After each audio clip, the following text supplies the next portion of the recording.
তাহলে আপনারা গেস করেন, ঠিক আছে? এখানে আমি দুই এক লাইন লিখতেছি, আমি লিখবো, তারপর হচ্ছে আপনারা বলবো যে কি মানে কিভাবে কি আসবে না আসবে। আই এম জাস্ট শর্টকাটে। এআই, এআই মানে যেটা ফুল ফর্ম হচ্ছে artificial intelligence, is the latest. আমি কি রেকর্ড দিছি? রেকর্ড অন করছি? আচ্ছা, ঠিক আছে, অন করছি, right? AI is the latest hype in modern technology. আমি একটু শর্টকাটে লিখলাম। It is still new for us. It is still new for us, এটা আমাদের জন্য এখনো নতুন। এ হচ্ছে একদম সবচেয়ে লেটেস্ট হাইপ, এটা নিয়ে সবচেয়ে বেশি হাইপ চলতেছে, আগ্রহ চলতেছে মডার্ন টেকনোলজিতে। আচ্ছা, সেকেন্ড ইয়াতে বলছে AI can benefit us in many ways. AI can benefit us in many ways. Uh, these are still being researched. এই জিনিস, এআই আমাদেরকে কিভাবে বেনিফিট দিতে পারে, তো এআই কিভাবে বেনিফিট দিতে পারে সেটা নিয়ে এখনো গবেষণা চলতেছে। These are still being researched. এখন এটা নিয়ে গবেষণা চলতেছে। আচ্ছা, একটা বলছে but AI can cause unemployment. AI থেকে কি হতে পারে? আনএমপ্লয়মেন্ট হতে পারে, as it will replace human jobs. এটা কি করবে? মানুষের চাকরি, মানে যেসব চাকরিগুলো মানুষ করে সেই চাকরিগুলোকে রিপ্লেস করে ফেলবে।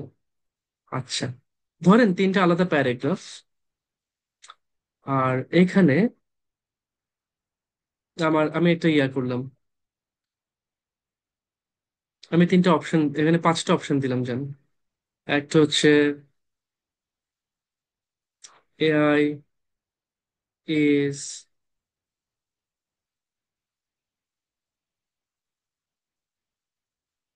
নিউ। সহজ সহজ অপশন দিচ্ছি আপনাদেরকে। AI is new. সেকেন্ড হচ্ছে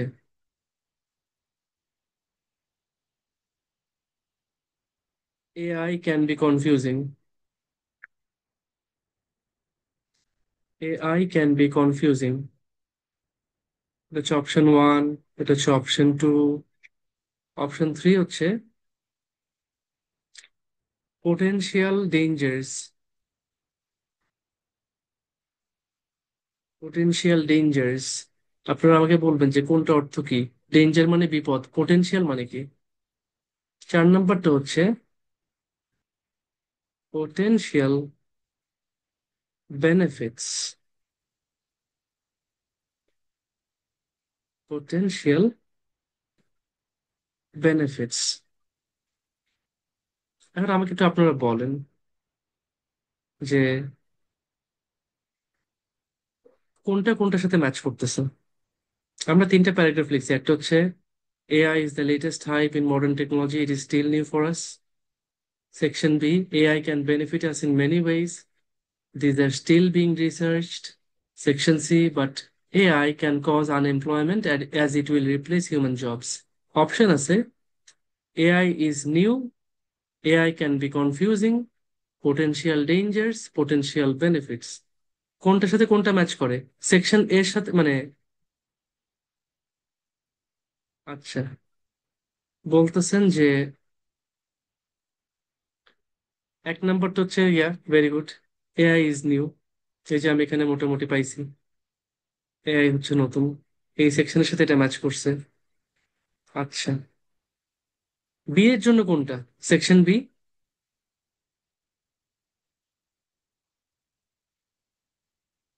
অনেকে বলছেন বি, মানে সেকশন বি হচ্ছে টু, টু তো হচ্ছে কনফিউজিং। বি তে কি কোনো কনফিউজিং বলছে? বলছে AI can benefit us in many wedge. AI আমাদেরকে অনেক ওয়েতে বেনিফিট দিতে পারে। তার মানে কি পোটেনশিয়াল বেনিফিটস। চার, তাহলে এটা হচ্ছে ফোর। এটা হচ্ছে ফোর। আচ্ছা, আগেরটা ছিল এ ছিল ওয়ান, আর সি কোনটা? Potential dangers, very good, three. আমরা কি করলাম বলেন তো? আমরা এক একটা সেকশনের সাথে, কথায় কথা এইটা তো আমি খালি ছোট্ট করে লিখছি। এটা যদি আরো বড় একটা প্যারাগ্রাফ হইতো, তাহলে কিনা আরো অনেক কথাবার্তা আসতো না? আরো 5-6 লাইন, 7 লাইন, 8 লাইন, 10 লাইন, আরো একটা প্যারাগ্রাফ অ্যাড হইতে পারতো। বাট আমরা করলাম কি, জাস্ট শর্টকাটে দেখলাম। তো ধরেন একটা সেকশনে যা কিছু বলছে, সেটাকে যদি আমার একটা হেডিং দিতে হয়, হেডিং মানে কি? হেডিং বুঝেন? হেডিং কি জিনিস?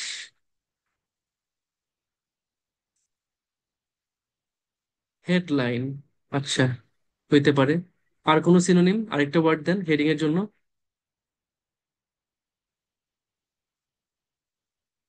হেডিং বলতে কি বুঝেন? Title, very good. Title, very good. আচ্ছা, হেডিং আর টাইটেল একই জিনিস। ধরেন আমরা আইএলস এ যে প্যাসেজ গুলো পাবো, সেগুলোতে কি একটা প্যারাগ্রাফ থাকে নাকি বেশ কয়েকটা প্যারাগ্রাফ থাকে? বেশ কয়েকটা প্যারাগ্রাফ, বেশ কয়েকটা সেকশন থাকে। বেশ কয়েকটা সেকশন থাকে, তাই না? আচ্ছা, আমি একটু শর্টে লিখতেছি জিনিসটা। আইএলস এ আমরা যে রিডিং প্যাসেজ পাই, সেখানে বেশ কয়েকটা প্যারাগ্রাফ থাকে। আমরা বলি কয়েকটা, বলছি না, কয়েকটা ইংলিশ হচ্ছে সেভারেল। সেভারেল প্যারাগ্রাফস, অথবা মাঝে মাঝে প্যারাগ্রাফের জায়গায় থাকে হচ্ছে সেকশন, দেখবেন সেকশন বলে দিছে। বেশ কয়েকটা সেকশনস অথবা প্যারাগ্রাফস থাকতে পারে। এখন একটা প্যারাগ্রাফের মেইন থিমটা কি? এই প্যারাগ্রাফটার মেইন টপিকটা কি? Main topic, main theme, main আইডিয়াটা কি? সেটাকে যদি আমি এক বা দুই কথায় বলতে চাই, সেটাই কি সেই প্যারাগ্রাফের টাইটেল হয় না? বুঝতেছেন? একটা প্যারাগ্রাফে যে কথাবার্তা বলছে, আমি এটাকে আরেকটু সুন্দর করে লিখে দিই। একটা প্যারাগ্রাফে অথবা একটা সেকশনে টোটাল যা কিছু আলোচনা করছে, টোটাল যে ডিসকাশনস, টোটাল ডিসকাশনস, একটা প্যারাগ্রাফে যা কিছু আলোচনা করছে, সেটার যে মূল ভাব, সেটার যে মেইন আইডিয়া,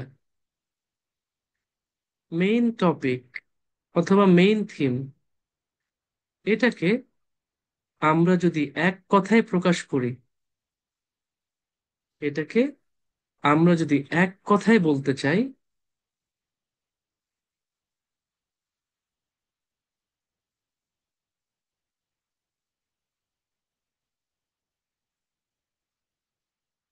কোথায় গেছে? আন্ডু হয় না কেন? কি হয়েছে?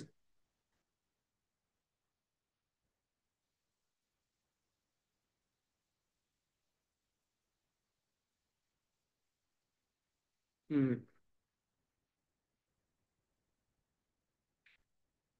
তো যেটা বলছি, আমার একটা প্যারাগ্রাফ বা সেকশনের টোটাল যে যা কিছু আলোচনা, যা কিছু কথা বলছে, টোটাল ডিসকাশন, সেটার যে মেইন আইডিয়াটা, সেটাকে আমরা যদি এক কথায় সামারাইজ করি, সামারাইজ ইন এ ওয়ার্ড, আমরা যদি সেটাকে এক কথায় প্রকাশ করতে চাই, সেটাকে আমরা কি বলি?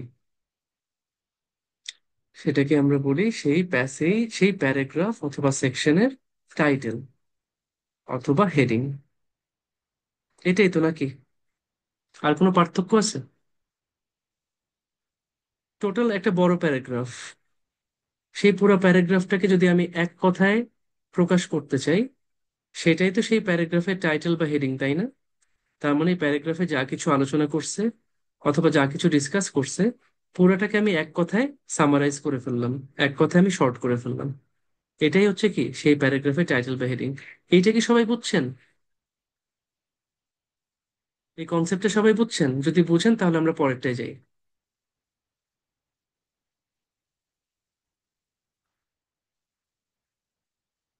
আচ্ছা, এটা বুঝছেন আপনারা, ঠিক আছে, নাইস।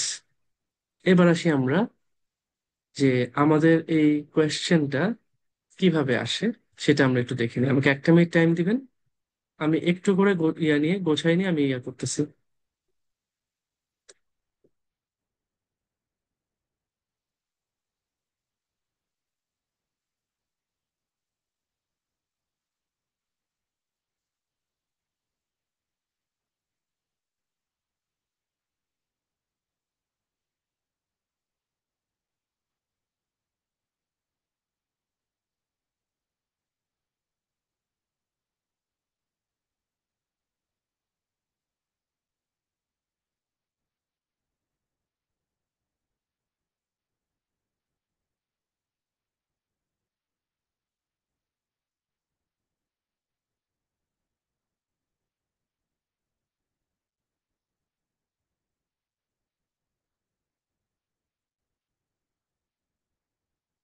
তো ওই যে আজকে ওটা অনেক ইয়া হয়েছে, এটা মজা হয়েছে আমাদের ইয়াতে।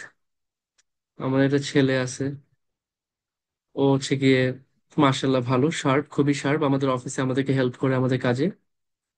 তো ও করছে কি, ওই আমি বই লিখতেছিলাম আমাদের বেসিকের জন্য, basic spoken English, writing, grammar, যে বেসিকটা আমাকে আইএলটিএস বা পিটি এর জন্য হেল্প করবে।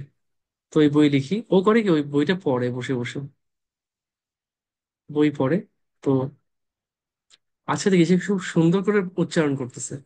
ও কিন্তু নর্মালি আমাদের অফিসে আর কি হেল্প করে আমাদেরকে, আমাদের চা টা নাস্তা পানি সবকিছু রেডি করে দেয়। নাম হচ্ছে ইব্রাহিম। তো খুবই ভালো ছেলে, লক্ষ্মী ছেলে। সে বসে বসে সে খুব সুন্দর প্রোনাউন্সিয়েশন করতেছে মার্শাল্লাহ।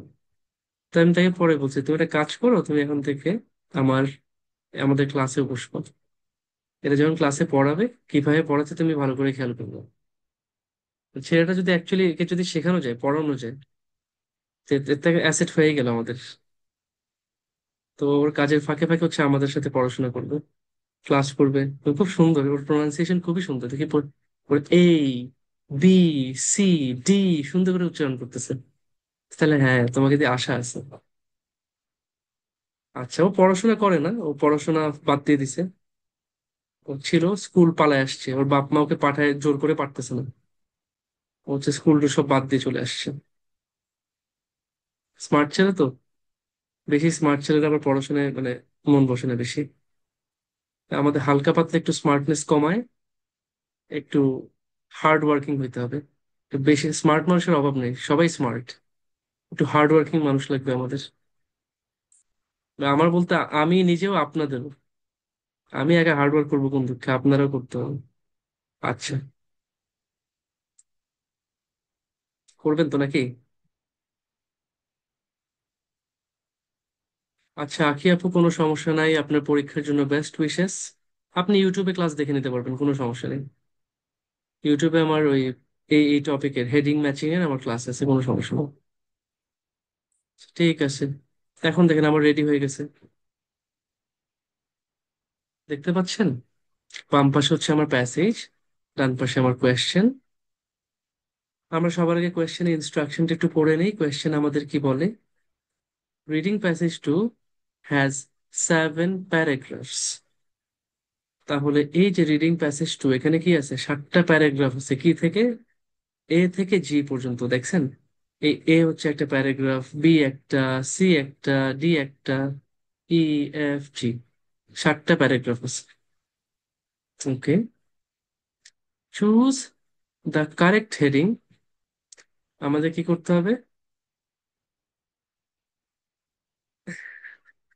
আচ্ছা আগে একটু ভাইয়া শেষ করে নেই। ইমন ভাই আমি আসতেছি আপনার এদিকে, কোনো টেনশন নেই, আমি আসতেছি। চুজ দ্য কারেক্ট হেডিং, আমাদের কাজ কি, আমরা কারেক্ট হেডিংটা চুজ করব ফর ইচ প্যারাগ্রাফ। যেটা বলছিলাম, প্রত্যেকটা প্যারাগ্রাফের জন্য আমরা কারেক্ট একটা হেডিং চুজ করব। যে ধরেন প্যারাগ্রাফ এ, প্যারাগ্রাফ এর যে থিম, এটার যে মেইন টপিক, মেইন আইডিয়া, সেটাকে যদি আমি এক কথায় সামারাইজ করতে পারি, তাহলে কোন, এই যেখান থেকে কোন অপশনটা এটার পারফেক্ট হেডিং হবে, এটার জন্য যথার্থ হেডিং হবে।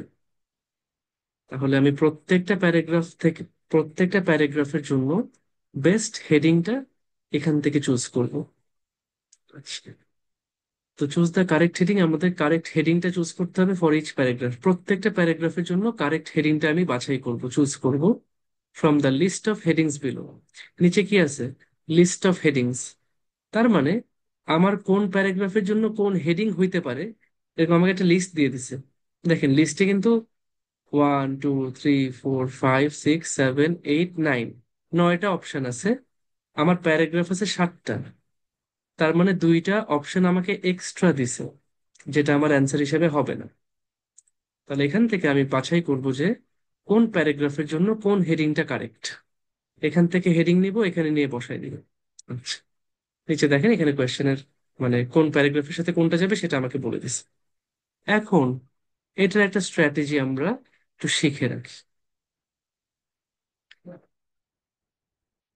একটা স্ট্র্যাটেজি শিখে রাখি। ধরেন স্ট্র্যাটেজি 1, একটা প্যারাগ্রাফ যে টপিক নিয়ে আলোচনা করবে,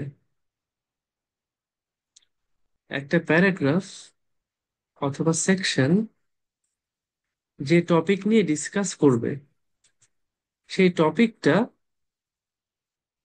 বেশিরভাগ ক্ষেত্রে, আমি বলতেছি না সব সময়, বাট বেশিরভাগ ক্ষেত্রে, most of the cases, is introduced in the first 1 or 2 sentences. একটা প্যারাগ্রাফের প্রথম যে 1 2 সেন্টেন্স আছে, ফার্স্ট 1 2 সেন্টেন্সের মধ্যে কি করবে? ওই টপিকটাকে ইন্ট্রোডিউস করে, মানে টপিকটাকে মেনশন করে। সিম্পল কথা। তাহলে যেহেতু একটা প্যারাগ্রাফ শুরু হচ্ছে, সেই প্যারাগ্রাফটা কোন টপিকে কথা বলে, সেই টপিকটা কই থাকে? বেশিরভাগ সময় প্রথম 1 2 সেন্টেন্সে থাকে। এই জন্য এই সেন্টেন্স গুলোকে আমরা কি বলি? Topic sentence. যে সেন্টেন্সের মধ্যে প্যারাগ্রাফের টপিক আছে এগুলোকে আমরা বলি টপিক সেন্টেন্স। এবার এটা সব বেশিরভাগ ক্ষেত্রে কই থাকে? প্রথম 1 2 সেন্টেন্সে।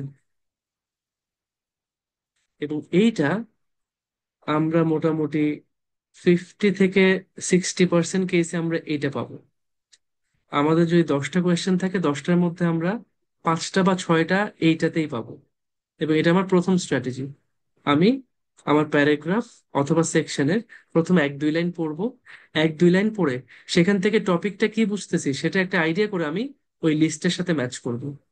যে ভাই লিস্টে দেখি কোন কোন হেডিং আছে, এই তো এটার সাথে আমি ম্যাচ পাইছি, এটাকে আমি অ্যান্সার হিসেবে নিয়ে আসবো। আচ্ছা, এটা হচ্ছে ফার্স্ট স্ট্র্যাটেজি। সেকেন্ড স্ট্র্যাটেজি, যে টপিক দিয়ে শুরু হয়েছে অনেক সময় সেই টপিকের উপর আবার কি আনে? সেই টপিকের উপর একটা ফিনিশিং দেয়। তাহলে ওই প্যারাগ্রাফ বা সেকশন যে টপিকের উপর শুরু করছিল, লাস্ট 1 থেকে 2 সেন্টেন্স, খেয়াল করে লাস্ট 1 থেকে 2 সেন্টেন্সে আবার সেই টপিকের উপর কিন্তু ফিনিশিং দেয়, মানে ক্লোজিং দেয়। সেই টপিকটা দিয়ে শেষ করে। তো আমরা বললাম ক্লোজিং। তাহলে যে টপিকটা নিয়ে ডিসকাস করছে সেই টপিকটা দিয়ে সে ফিনিশিং করতেছে, ক্লোজিং করতেছে। এজন্য এখানেও কি আমরা 20 থেকে 30% কেসে এখানেও আমি অ্যান্সার পেতে পারি। আমি অবশ্যই শুরুতে এটা ট্রাই করব। প্যারাগ্রাফ অথবা সেকশনের প্রথম 1 2 সেন্টেন্স আমি পড়ে টপিকটা বের করার চেষ্টা করব। এখান থেকেই টপিক বের করা মানেই আমি হেডিং বের করে ফেলছি। এটা যদি কাজ না করে, আমি যদি ধরতে না পারি ক্লিয়ারলি, তাহলে আমি কি করব? শেষের 1 2 সেন্টেন্স পড়বো, সেখানেও টপিকটা দিয়ে শেষ করতে পারে। সেটাও কি মোটামুটি 20 থেকে 30% কেস হইতে পারে। আচ্ছা, থার্ড, ওই প্যারাগ্রাফ বা সেকশন, সেখানে এমন একটা কোটেশন আছে। একটা কোটেশন মানে যেটা একটা কথা, যে কথাটার একটা আলাদা গুরুত্ব আছে। তো এই কোটেশন মার্কের মধ্যে কি আমরা বলি কোটেশন মার্কস। কোয়েশ্চেন মার্ক না, আবার আচ্ছা আমি কোটেশন লিখেই দিই পুরোটা, তাহলে দেখা যাবে আপনারা আবার ইয়া করে ফেলছেন এটাকে।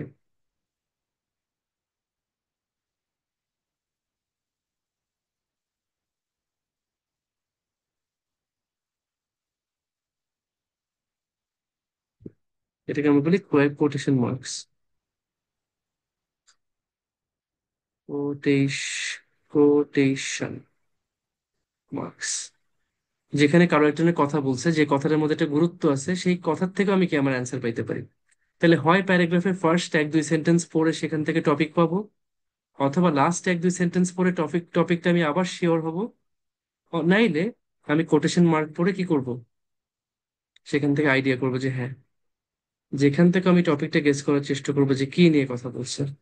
ঠিক আছে, তিনটা আমার খুবই কোর স্ট্র্যাটেজি, যদি করতে পারি খুবই ভালো হয়। এখন আরেকটা ফোর্থ ইয়ে আছে।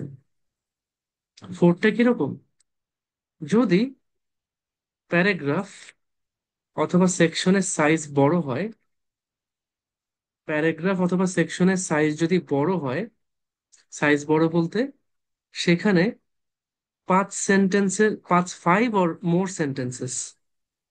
সেন্টেন্স মানে তো আমরা সবাই বুঝি, সেন্টেন্স মানে কিন্তু লাইন না।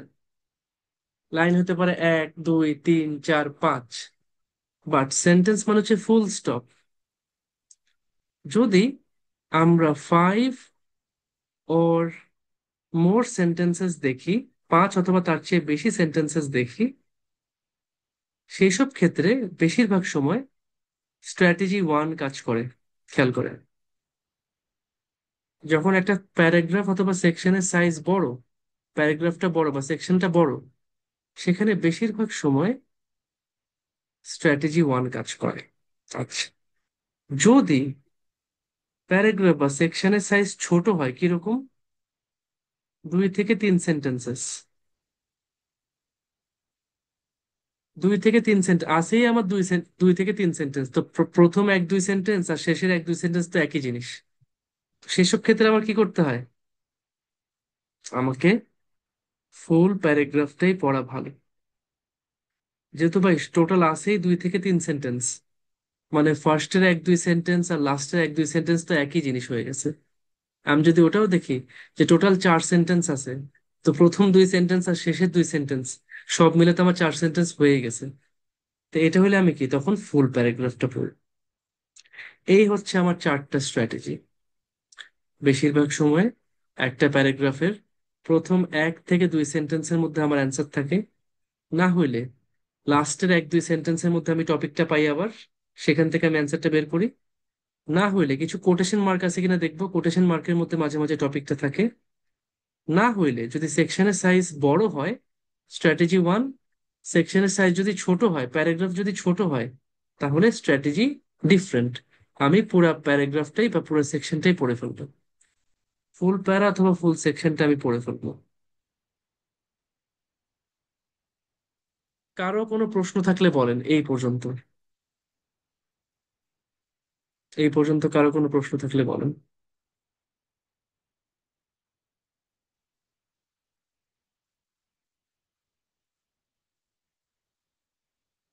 সবাইকে এটা বুঝছেন?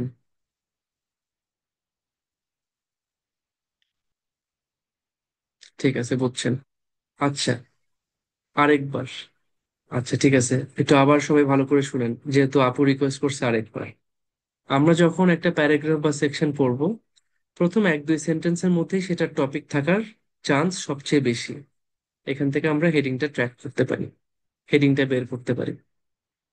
যদি সেখানে শিওর না হই, আমি আবার সেই প্যারাগ্রাফের শেষে লাস্টের 1 থেকে 2 সেন্টেন্স পড়বো, যেখানে টপিকটা দিয়ে শেষ করে। সেটাও যদি না পারি, দেখবো কোটেশন মার্ক আছে কিনা। কোটেশন মার্ক থাকলে কোটেশন মার্কের মধ্যে মাঝে মাঝে টপিকটা থাকে। আমি তো সবসময় টপিকটা বের করার চেষ্টা করতেছি, খেয়াল করেন। সেটাও যদি না হয়, যদি প্যারাগ্রাফের সাইজ ছোট হয়, ছোট বলতে 2 থেকে 3 সেন্টেন্স, তখন আমি কি করি, আমি ফুল প্যারাগ্রাফটা পড়ে ফেলি, ফুল প্যারাগ্রাফ বা সেকশনটা পড়ে ফেলি। কারণ আমার প্রথম এক দুই সেন্টেন্স, শেষের এক দুই সেন্টেন্স, আমাকে তো 4 সেন্টেন্স এমনিই পড়তে হয়। আমি যদি সেখান থেকেও না বের করতে পারি, আমি কি করব, আমি ফুল প্যারাটা পড়ে ফেলবো। ঠিক আছে, ফুল প্যারা পড়তে গেলে সময় একটু বেশি লাগে, বাট যেহেতু আমার সেকশনটা ছোট, তাহলে আমি ওইটুকু পড়া আমার জন্য ওকে, সমস্যা নেই। অনেক সময় আপনি কিন্তু 1 সেন্টেন্স পড়েই বের করতে পারবেন, মানে আমি যে ফার্স্ট 1 থেকে 2 সেন্টেন্স লিখছি, অনেক সময় আপনি একটা সেন্টেন্স পড়েই কিন্তু বের করে ফেলতে পারবেন, অথবা লাস্টের 1 সেন্টেন্স পড়েই বের করতে পারবেন। এই জন্য আমি 1 থেকে 2 লিখছি, একটা রেঞ্জ দিয়ে রাখছি। ক্লিয়ার আপু? এবার তাহলে আমরা একটু যাই আমাদের, এটা কিন্তু স্ট্র্যাটেজি। দেন ফার্স্ট আমরা কনসেপ্ট ডিসকাস করছি, তারপর স্ট্র্যাটেজি যে আমরা তাহলে কিভাবে সলভ করব। এবার হচ্ছে আমার মেথড, আমি এখন কেমনে, যখন পরীক্ষার সময় আমার সামনে থাকবে তখন আমি কি করব। দেখছেন না বাম পাশে প্যাসেজ, বাম পাশে প্যাসেজ, এই যে প্যাসেজে এক একটা প্যারাগ্রাফ, এটা হচ্ছে প্যারাগ্রাফ এ, এটা হচ্ছে প্যারাগ্রাফ বি, এটা হচ্ছে প্যারাগ্রাফ সি। আচ্ছা, ডান পাশে কি আছে, লিস্ট অফ হেডিংস, হেডিং এর লিস্ট আছে। ওয়ান, রোমান নাম্বারে থাকে সব, সেগুলোকে রোমান নাম্বার বলে। থ্রি, ফোর, এমন আছে না? আচ্ছা, আমি ফার্স্ট কাজ হচ্ছে সবসময় লিস্ট অফ হেডিংটা একবার পড়ে ফেলবো আগে। লিস্ট অফ হেডিং এ হেডিং গুলা কি কি আছে সেগুলো আমি সবগুলো একবার চট করে পড়ে ফেলবো। তাহলে আমার প্রথম কাজ আমি কি করব, রিড অল, মানে, বা just আমি এটাকে একটু চেঞ্জ করে দিই, রিড অল অপশনস, যতগুলো অপশন হইতে পারে, যতগুলো হেডিং আছে, অল অপশনস অথবা অল হেডিংস। আর একটু সহজ করে দিই আপনাদের জন্য, আপনারা তো অপশন দেখলে আবার দেখা যাবে আরেকটা চিন্তা করছেন। Read all headings from the list, আপনি লিস্ট থেকে সবগুলো হেডিং একবার পড়ে ফেলবেন, all headings from the list. আচ্ছা, হেডিং গুলাই অ্যান্সার, এক্স্যাক্টলি হেডিং গুলাই হচ্ছে অ্যান্সার। আচ্ছা, সেকেন্ড, এটা শেষ করছেন, সব হেডিং পড়ে ফেলছেন লিস্ট থেকে। তারপর একটা একটা করে প্যারাগ্রাফ পড়বেন। রিড ওয়ান, ওয়ান আমি সংখ্যায় দিই, one paragraph or one section at a time. অনেকে করে কি একসাথে সবগুলো পড়তে যায়, এই ভুলটা করবেন না। আপনি অ্যাট এ টাইম একটা প্যারাগ্রাফ অথবা একটা সেকশন পড়বেন। কিভাবে পড়বেন সেটা তো বলেই দিছি, প্যারাগ্রাফ বা সেকশনের প্রথম এক দুই সেন্টেন্স, না হলে শেষের এক দুই সেন্টেন্স, না হলে কোটেশন মার্ক আছে কিনা, না হলে যদি ছোট হয় তাহলে পুরোটা পড়ে ফেলবেন। এই চারটা স্ট্র্যাটেজিতে আপনি একটা প্যারাগ্রাফ বা সেকশন পড়বেন অ্যাট এ টাইম। এটা পড়ে এই প্যারাগ্রাফ বা সেকশন সম্পর্কে আপনার একটা আইডিয়া হয়েছে না? এটা একটা আইডিয়া হয়েছে না? আপনি তো এক দুই লাইন পড়ে একটা টপিক পাইছেন, এটা টপিকটা আপনি গেস, মানে মোটামুটি ধারণা করতে পারছেন। সেই টপিকটার সাথে আপনি ম্যাচ করবেন কাকে?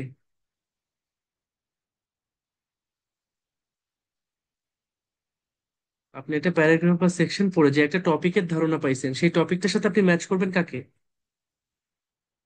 Match with list of headings, ওই যে লিস্টের মধ্যে হেডিং গুলো আছে তাদের সাথে, এই যে লিস্টের মধ্যে যে হেডিং গুলো আছে, এই হেডিং গুলার কোনটার সাথে কোন প্যারাগ্রাফটা আপনার ম্যাচ করতেছে। কথা কথা আমি এ পড়ছি, প্যারাগ্রাফ এর সাথে লিস্টের কোন অপশনটা ম্যাচ করতেছে, কোন হেডিংটা ম্যাচ করতেছে। কথার কথা এ এর সাথে ম্যাচ করছে থ্রি, তাইলে আমি এর অ্যান্সার কি দিব? থ্রি দিব। তো বের করার উপায় কি, আমি আগে সবার আগে লিস্টে যতগুলো হেডিং আছে সবগুলো হেডিং পড়ে একটা আবছা আইডিয়া রাখবো। তারপর, আচ্ছা, অবশ্যই হেডিং এর যে কিওয়ার্ড গুলো আছে সেগুলোকে আন্ডারলাইন করবেন। হেডিং এর মধ্যে কিছু কিওয়ার্ড আছে, সেগুলোকে আন্ডারলাইন করবেন। আচ্ছা, সেগুলো ডিরেক্টলি পেতে পারেন অথবা সেগুলো একটা সামারি পেতে পারেন। আচ্ছা, এরপর আমি এট এ টাইম একটা প্যারাগ্রাফ বা সেকশন পড়বো, সেখান থেকে টপিকটা আইডিয়া করে তার সাথে আমি কি করব, ওই যে লিস্ট আছে লিস্টের মধ্যে কোন হেডিংটার সাথে ম্যাচ করতেছে সেটা আমি ট্র্যাক করার চেষ্টা করবো। তাহলে আগে এটা পড়ে ফেলবো, সেকেন্ড আমি একটা প্যারাগ্রাফ পড়বো, একটা প্যারাগ্রাফ পড়ে এবার আমি আবার এখানে যাব যে ভাই, এই লিস্টে যতগুলো অপশন আছে তার মধ্যে কোন অপশনটার সাথে কোন হেডিংটার সাথে আমার প্যারাগ্রাফটা ম্যাচ করে। ব্যাস, এখানে আমি অ্যান্সার করে ফেলবো। বুঝছেন? না না না না, ফুল হেডিং লিখবেন না, আপনি লিখবেন, আপনাকে দেওয়ার কোয়েশ্চেনে দেওয়া থাকবে প্যারাগ্রাফ এ, প্যারাগ্রাফ বি, আপনি অ্যান্সার করবেন এই নাম্বারটা ওয়ান, টু, থ্রি, এগুলো আপনি অ্যান্সার করবেন। আমি দেখাচ্ছি তাহলে, প্যাসেজে চলে যাচ্ছি।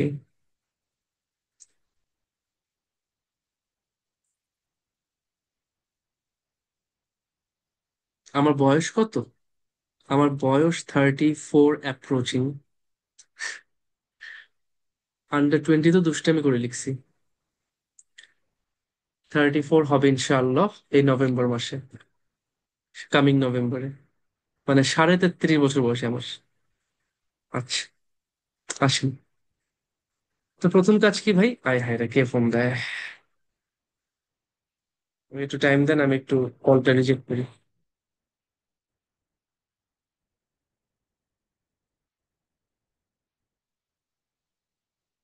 আচ্ছা, ঠিক আছে। প্রথম কাজ কি, আমি কি পড়বো? List of headings. আপনার নভেম্বর 6, আমার নভেম্বর 30। নভেম্বরের 30 তারিখ, বাট আমি সব জিনিস সেলিব্রেট করি না, কারণ সেলিব্রেট করা ঠিক না। আচ্ছা, আসেন। কোথায় আছি? লিস্ট অফ হেডিংস, প্রথম অপশনটা কি বলতেছে? মানে এগুলো কিন্তু এগুলাই অ্যান্সার, এগুলাই অ্যান্সার এক একটা। এটাই একটা প্যারাগ্রাফের হেডিং হইতে পারে। The areas and artefacts within the pyramids itself. Areas and artefacts within the pyramid itself. পিরামিডের ভিতর যে এরিয়াগুলো আছে, যে জায়গাগুলো আছে, আর যে আর্টিফ্যাক্ট আছে। আর্টিফ্যাক্ট কি জিনিস? আর্টিফ্যাক্টের অর্থ কি? কে বলতে পারেন? আর্টিফ্যাক্ট অর্থ কি?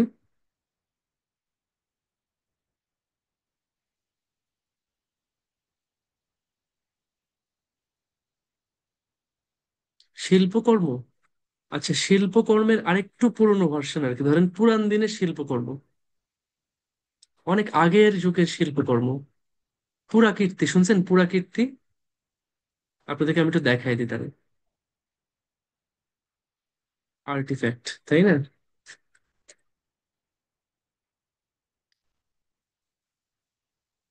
তো অনেক, ওই যে আমরা দেখি না, প্রাচীন যুগের জিনিসপাতি, প্রাচীন যুগের এই যে থালা বাসন, তারপর হচ্ছে গিয়ে এই যা কিছু আছে, মমি টমি, যা মামি টামি, যা কিছু সবকিছু, এই সবকিছুই কি, এগুলোকে বলা হয় আর্টিফ্যাক্ট, পুরাকীর্তি। পুরান যুগের যেসব জিনিসপাতি, পুরান যুগে মানুষ যেসব জিনিস ব্যবহার করতো, যেসব জিনিস বানাইছিল, সেগুলো এখন হচ্ছে পুরাকীর্তি। আচ্ছা, তাহলে পিরামিডের ভিতর যেসব এরিয়া আছে, যেসব আর্টিফ্যাক্ট আছে, সেগুলা। আচ্ছা, আবার চাই। আ difficult task for those involved. Involve থাকা মানে জড়িত থাকা। যারা কাজটা করতো, যারা এই কাজে জড়িত ছিল, তাদের জন্য এটা কঠিন কাজ। তাহলে আমরা দেখবো এমন কোনো ডেসক্রিপশন আছে কিনা একটা কাজ যেটা যারা কাজটা করতো তাদের জন্য কঠিন ছিল। A king who saved his people. একজন রাজা যিনি তার প্রজাদেরকে, যার যার জনগণকে উনি রক্ষা করেছিলেন, সেভ করেছিলেন, রক্ষা করেছিলেন। তাহলে রাজা তার মানুষদেরকে রক্ষা করছে, উদ্ধার করছে, ওই যে বাহুবালীর মতন এমন কিছু, এমন কোন একটা গল্প আমাদের লাগবে। A single certainty among other less definite facts. আচ্ছা, সার্টেইন মানে কি? কে বলতে পারেন? সার্টেইন মানে নিশ্চিত, ভেরি গুড, নিশ্চিত। আচ্ছা, আর সার্টেনটি মানে নিশ্চয়তা। সিঙ্গেল সার্টেনটি, সিঙ্গেল মানে একটা, তার মানে খালি একটা জিনিস একেবারে শিওর, একটা জিনিস একদম নিশ্চিত, একদম কনফার্ম, খালি একটা জিনিস confirm. Among other less definite facts. অন্য যেসব ফ্যাক্ট আছে, সেগুলো খুব একটা ডেফিনিট না। ডেফিনিট মানে নির্দিষ্ট, লেস ডেফিনিট মানে অনির্দিষ্ট, মানে আনসার্টিন। মানে অন্য অনেক কিছুর ব্যাপারে কথাবার্তা আছে, এটা নিয়ে অনিশ্চয়তা আছে, বাট সবকিছুর মধ্যে একটা জিনিস একেবারে শিওর, একটা জিনিস একদম সার্টেন, একদম কনফার্ম। অন্যান্য জিনিস হয়তো ঠিক হইতেও পারে, ভুল হইতে পারে, অনিশ্চিত, বাট এটা একদম নিশ্চিত, একদম sure. An overview of the external buildings and areas. External মানে বাইরে, বাইরে যেসব বিল্ডিং আছে, এরিয়া আছে, সেগুলোর একটা ওভারভিউ।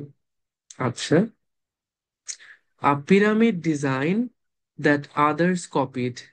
পিরামিডের একটা ডিজাইন যেটা বাকিরা কি করছে? কপি করছে। An idea for changing the design of burial structure. আচ্ছা, কে বলতে পারেন বাড়ি করা মানে কি? BURY, বাড়ি মানে কি? কবর দেওয়া, ভেরি গুড, কবর দেওয়া।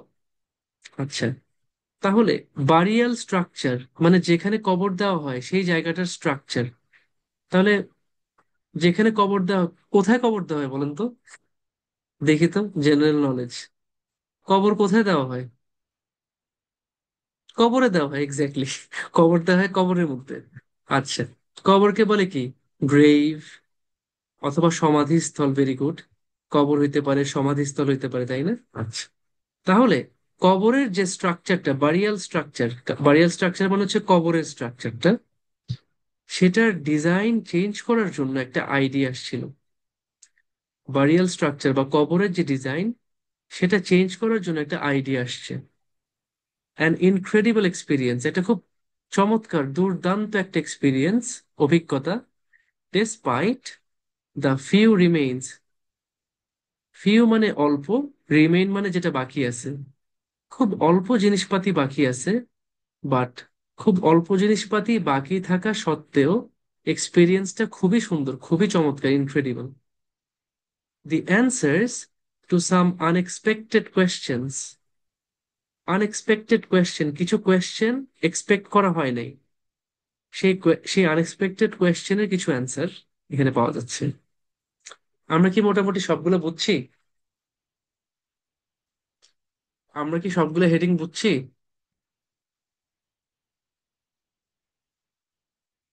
আচ্ছা, যদি বুঝে থাকি, তাহলে লিস্ট অফ হেডিংটা আমরা এভাবে করে পড়ে কি করব, সেটা আমরা আন্ডারলাইন করে কিওয়ার্ড গুলো বুঝে রাখবো যে ঠিক আছে, এটা কি হইতে পারে।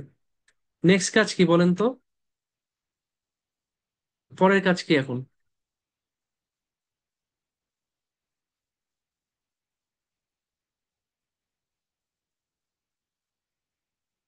এক্স্যাক্টলি, এখন আমাদের একটা প্যারাগ্রাফ, এক একটা করে প্যারাগ্রাফ পড়া, এক একটা করে প্যারাগ্রাফ পড়া।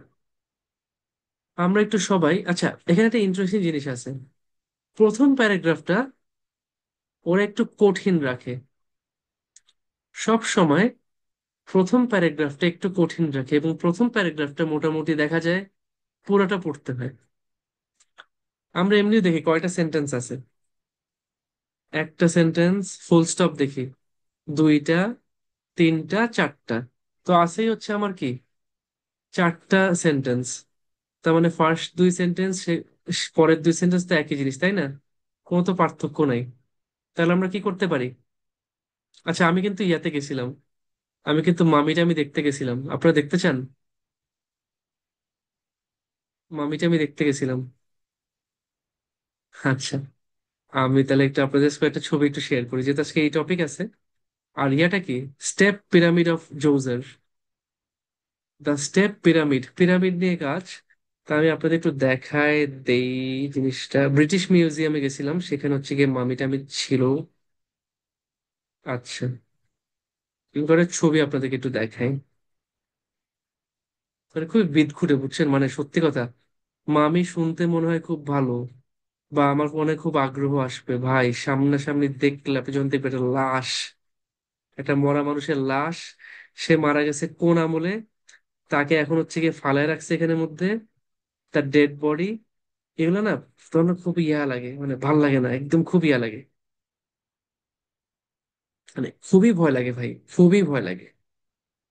কোহিনূর আমি দেখি নাই ভাই, আমি আসলে তাড়াহুড়ায় ছিলাম, তো আমি জাস্ট একটু উপরে দেখে তারপর দৌড় মারছি। আম, আপনাদের গ্রুপ কোথায়? কে কোন গ্রুপে আছেন দেখি তো।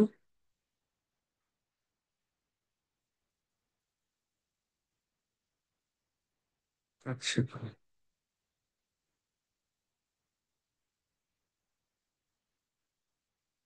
আমি আপনাদেরকে মোটামুটি পাঠাই দিছি। ঠিক আছে, আমাকে একটু টাইম দেন। আচ্ছা, না, আমি তো ইয়াতেই আছি মনে হয়, না? এখানেই তো আছি, ধরেন।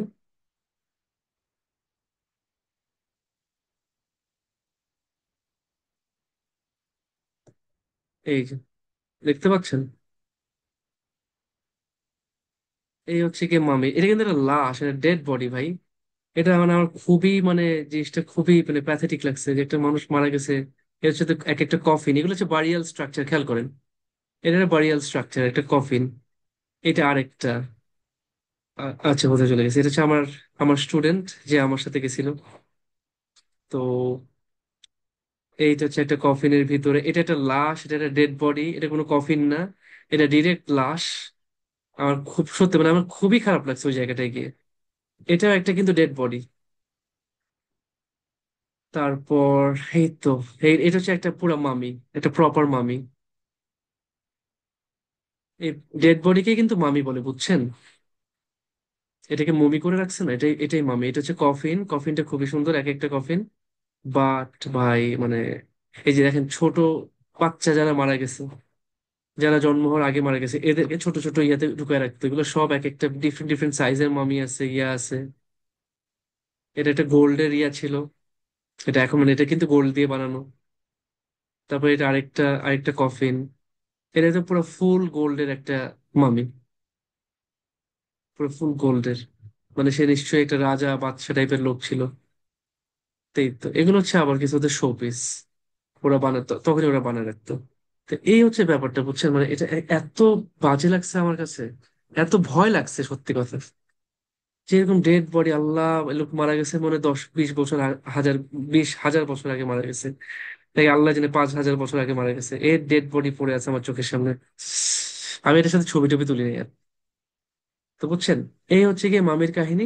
তো যেটা বলছি, প্রথম প্যারাগ্রাফে নর্মালি একটু ওরা ক্রিটিক্যাল রাখে, প্রথম প্রথম প্যারাগ্রাফের ল্যাঙ্গুয়েজটা একটু ক্রিটিক্যাল থাকে, এবং সেটার মোটামুটি পুরাটাই আমাকে পড়তে হয়। হ্যাঁ, বোঝা যায় না। এক্স্যাক্টলি, মানুষের মনে হয় না, কেমন জানি অন্যরকম মনে হয়। আসেন আমরা একটু পড়ি কি বলছে। দ্য পিরামিডস, যেহেতু আছেই 4 লাইন, পুরোটা পড়ে ফেলি। The pyramids are the most famous monuments of ancient Egypt. প্রাচীন ইজিপ্টের সবচেয়ে বিখ্যাত মনিউমেন্ট, মানে স্তম্ভ। And still hold enormous interest for people in the present day. তো প্রাচীন যুগেও এটা মানে এটা হচ্ছে কি, পিরামিড কি, এটা হচ্ছে প্রাচীন ইজিপ্টের একটা মনিউমেন্ট, একটা স্মৃতিস্তম্ভ, এবং সেটা আজকের দিনেও মানুষের জন্য অনেক ইন্টারেস্ট হোল্ড করে। আজকের দিনে আমরা এটার ব্যাপারে অনেক ইন্টারেস্টেড। দিস গ্র্যান্ড ইমপ্রেসিভ ট্রিবিউটস, এই যে বিশাল বিশাল খুব সুন্দর কিছু ট্রিবিউট। ট্রিবিউট মানে কি? ট্রিবিউট মানে হচ্ছে কারো স্মৃতি বা কারো ইয়ার স্মরণে যদি কোনো কিছু, মানে এটা কি বলে, ট্রিবিউট হচ্ছে মানে কারো প্রতি কৃতজ্ঞতায়, কৃতজ্ঞতা বশত যদি কারোর জন্য কোনো কিছু করা হয়, সেটা হচ্ছে ট্রিবিউট। ঠিক আছে, উৎসর্গ, অলমোস্ট, হ্যাঁ উৎসর্গ। যে কারোর প্রতি কৃতজ্ঞতায় যদি কোনো কিছু করা হয়। To the memory of the Egyptian kings have become linked with the country. তো এই পিরামিড গুলো কাদের জন্য বানাইতো? যেসব ইজিপশিয়ান রাজা ছিল, তাদের স্মৃতি বা স্মৃতির প্রতি উৎসর্গ করে বানাইতো। বাট সেটা এখন পুরো দেশের সাথেই জড়ায় পড়ছে। আমাদের কাছে পিরামিড বললেই ইজিপ্টের কথা মনে পড়ে। Even though other cultures, such as the Chinese and Mayan, also built pyramids. অন্যান্য যেসব কালচার আছে, যেমন চাইনিজরা, মায়ানরা, মায়ান সভ্যতা হচ্ছে ল্যাটিন আমেরিকাতে, আর চাইনিজ তো চাইনিজ, এরাও কিন্তু পিরামিড বানাইছে। বাট পিরামিড বললে আমাদের মাথায় সবার আগে কি আসে? ইজিপ্টের কথা আসে।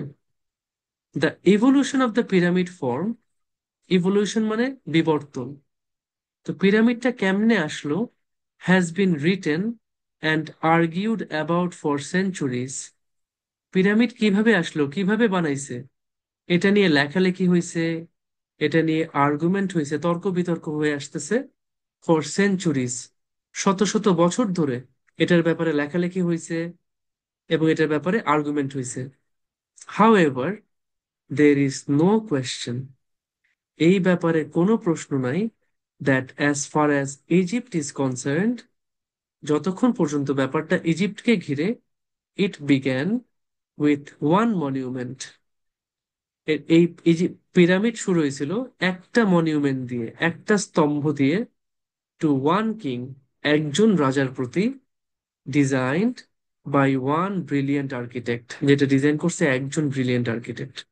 তাহলে পিরামিড কিভাবে আসছে এই ব্যাপারে অনেক শত শত বছর ধরে লেখালেখি হচ্ছে, আর্গুমেন্ট হচ্ছে, কিন্তু একটা ব্যাপারে কোনো প্রশ্ন নাই, যে যতক্ষণ পর্যন্ত আমরা ইজিপ্টকে নিয়ে চিন্তা করতেছি, পিরামিড বানানো শুরু হয়েছিল with one monument to one king.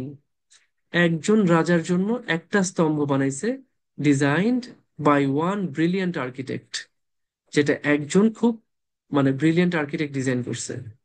সেটা কি? সেই পিরামিডটা হচ্ছে the step pyramid of Djoser at Saqqara. দেখবেন নাকি একটু? Step pyramid of Djoser at Saqqara.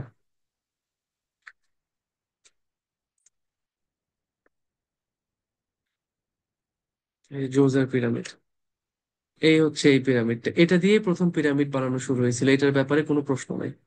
আচ্ছা, এখন আপনারা আসেন, অ্যান্সার দেন। এটার সাথে কোনটার মিল পাচ্ছি? এটার সাথে কোনটার মিল পাচ্ছি বলেন?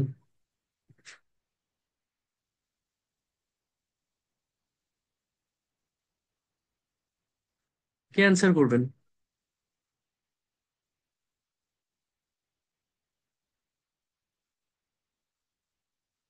আচ্ছা, কাশফি আপু বলেন। কাশফি আপু বলেন।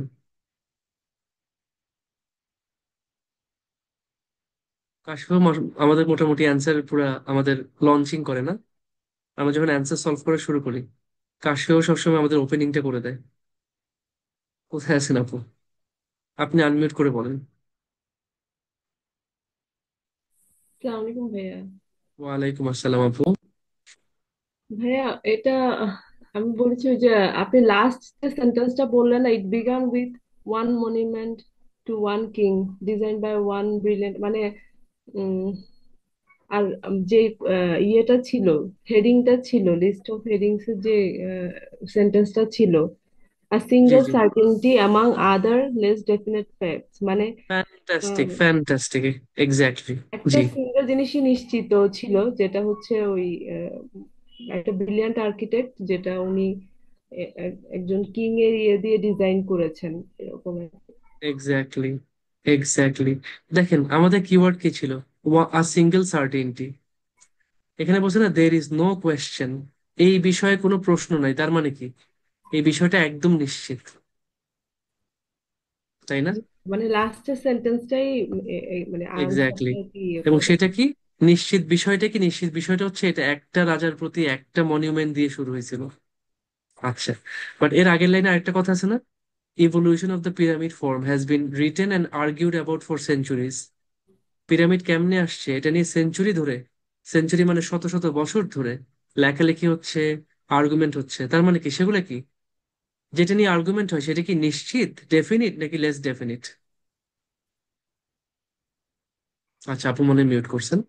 যে জিনিস নিয়ে আর্গুমেন্ট হয় সেটা তো ডেফিনেটলি কি, সেটা নিশ্চিত না, সেটা লেস ডেফিনিট।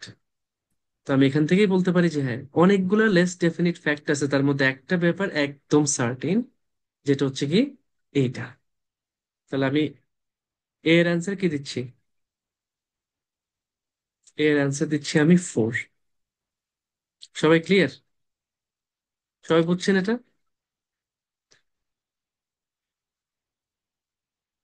আপনারা বুঝছেন তো? ঠিক আছে, নাইস। এবার বিটা পড়ি তো। বিতে কি বলছে দেখি। বি যেহেতু মোটামুটি বড়, এটা হয়তো শুরুতে আমরা পেয়ে যেতে পারি, আমরা দেখি তো। Djoser was the first king of the third dynasty of Egypt. ইজিপ্টের থার্ড ডাইনেস্টির প্রথম রাজা ছিলেন উনি। আচ্ছা, and the first to build in stone, উনি প্রথম ছিলেন যে কি স্টোন দিয়ে বানানো শুরু করছেন, পাথর দিয়ে বানানো শুরু করছেন জিনিস। প্রায়র টু জোজার্স রেইন, এটাকে বলে রেইন, REIGN। রেইন মানে কি? রেইন অর্থ কি? শাসনকাল। শাসনকাল, ভেরি গুড, রাজত্ব। আচ্ছা, জোজারের রাজত্বের আগে টুমস, টুম মানে কি? টুম অর্থ কি? টুম অর্থ কি বলেন তো? কবর, ভেরি গুড। টুম হচ্ছে কবর। হ্যাঁ, টুমটা হচ্ছে কবর, আসলে গম্বুজ না। টুম হচ্ছে ওই কবরকেই বলে। Tombs were rectangular monuments made of dried clay brick. আচ্ছা, তাহলে খেয়াল করেন, জোজারের শাসনের আগে টুমস কবরের শেপ কি কেমন ছিল? চার কোণা ছিল, রেক্ট্যাঙ্গুলার ছিল, চার কোণা, and made of dried clay brick. এটা কি ছিল? শুকনা ক্লে ব্রিক, কাদামাটির যে ইট, এটা দিয়ে বানানো হইতো। বাট জোজার প্রথম কি করছেন? উনি ফার্স্ট এটাকে স্টোন দিয়ে বানাইছেন। আগে বানাইতো ক্লে ব্রিক দিয়ে, উনি বানাইছেন স্টোন দিয়ে। টুম টুম মানে কবর, কবর আগে বানানো হইতো ক্লে ব্রিক দিয়ে, উনি বানাইছেন স্টোন দিয়ে। ঠিক আছে, তাহলে এখান থেকে কি কিছু আমরা ইয়া করতে পারি, একটা ইনফরমেশন। শেষের এক দুই লাইন পড়ি তো একটু, শেষের এক দুই লাইন পড়ি। কোথায়? তা মোটামুটি পুরাটাই পড়া হয়ে যাচ্ছে almost. Djoser's main official whose name was Imhotep, যার নাম ছিল Imhotep, conceived of building a taller, একটা উঁচু, মোর ইমপ্রেসিভ টুম্ব। উনি আরো সুন্দর একটা কবর বানানোর প্ল্যান করছেন ফর হিজ কিং। তখনকার দিনে কে কার জন্য কত বড় কবর বানাইতে পারে, এটাই হচ্ছে কি আপনার মানে তেলবাজি। আজকে যেমন তেলবাজি করে দেখছেন না, ওই যে ইনভেস্টমেন্ট সামিটে একটা লোক বলতেছিল যে, মাননীয় প্রধানমন্ত্রী আপনি আমাকে 10 টাকা দিছেন, আমি নগদের কি জানি নগদের প্রেসিডেন্ট, আজকে সেই 10 টাকা দিয়ে আমি 10,000 কোটি টাকার কোম্পানি বানাইছি। এসব তেলবাজি করতো না? তখনকার দিনে হয়েছে কি, কে কার জন্য বড় কবর বানাইতে পারে, by stacking stone slabs on top of one another. Stone slab মানে পাথরের টুকরা, পাথরের যে স্ল্যাব, একটার উপর একটা পাথরের স্ল্যাব রেখে রেখে তখন ওনারা এই সুন্দর একটা টম বানানো শুরু করছেন, প্রোগ্রেসিভলি মেকিং দেম স্মলার। খেয়াল করেন, ধরেন এই পাথরের কয়েকটা টুকরা, কিন্তু সেটাই করছে কি, আস্তে আস্তে জিনিসটাকে আরো ছোট বানায় ফেলছে। এরপর গিয়ে এমন করছে, তারপর গিয়ে এমন করছে, মানে আস্তে আস্তে কিন্তু যত উপরে যাচ্ছে জিনিসটা ছোট হচ্ছে, সরু হয়ে আসছে। টু ফর্ম দ্য শেপ, এমন একটা শেপ আসছে, now known as the step pyramid. তার এমন একটা শেপ পাইছে, যে শেপটাকে বলা হচ্ছে স্টেপ পিরামিড। এখন বলেন তো যে তার সময় আগে ছিল রেক্ট্যাঙ্গুলার, পরে হয়ে গেছে পিরামিড শেপ। আগে বানাইতো ক্লে ব্রিক দিয়ে, তখন বানাচ্ছে স্টোন দিয়ে। কোনটা পাচ্ছেন অ্যান্সার? আচ্ছা, উইন্ডোজ 10 কে ভাই? উইন্ডোজ 10 আপনার নাম কি ভাই? আপনি আপনি একটু আনমিউট করে বলেন তো, আপনি আনমিউট করে বলেন।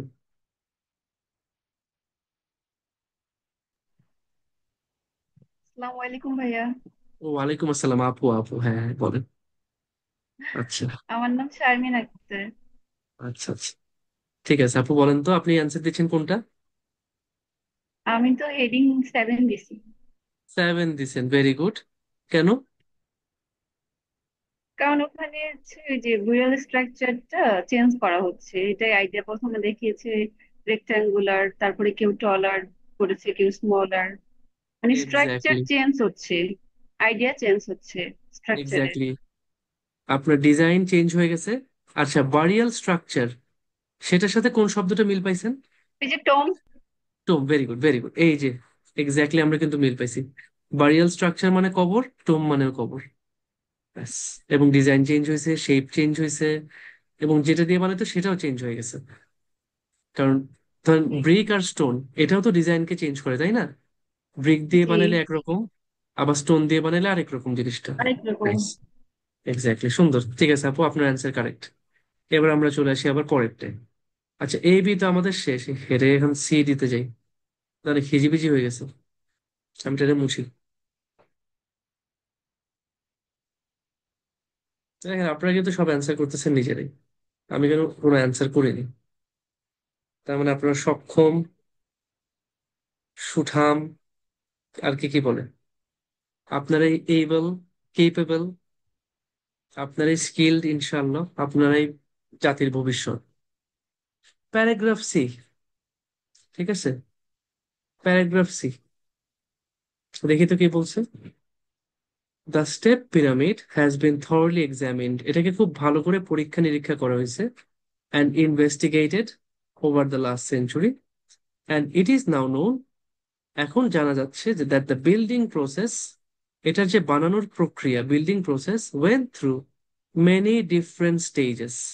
আচ্ছা, স্টেপ পিরামিডটা খুব ভালো করে এক্সামিন করছে, পরীক্ষা করছে, গবেষণা করছে, এবং বের করছে যে এটার যে বিল্ডিং প্রসেস, এটা যে বানানোর প্রক্রিয়াটা, সেটা অনেকগুলো ডিফারেন্ট স্টেজের মধ্যে দিয়ে গেছে। একটু শেষের দিকে আসি তো। The weight of the enormous mass, এই যে বিশাল ভারী একটা জিনিসের যে ওজনটা, the weight of the enormous mass, মানে আমরা লাস্টের দুই লাইন পড়তেছি, was a challenge for the builders. এই যে বিশাল যে একটা মাস, সেটার যে ওজনটা, এটা একটা চ্যালেঞ্জ ছিল কাদের জন্য? ফর দ্য বিল্ডার্স, যারা জিনিসটা বানাইতো, বিল্ডার কারিগর, তাদের জন্য জিনিসটা, এই ওয়েটটা খুব চ্যালেঞ্জ ছিল।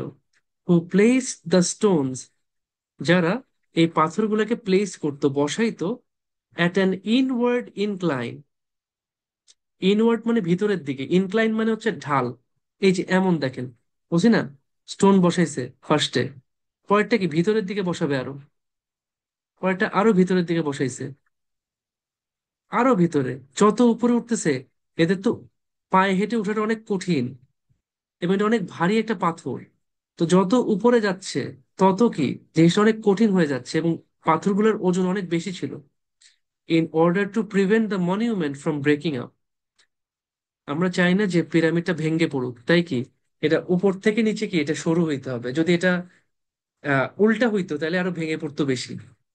উপর থেকে নিচে গেলে কি আস্তে আস্তে এটা টেকসই হবে বেশি, এই জন্য ইনওয়ার্ড ইনক্লাইনে বসাইতো। কি অ্যান্সার দিতে পারতেছি?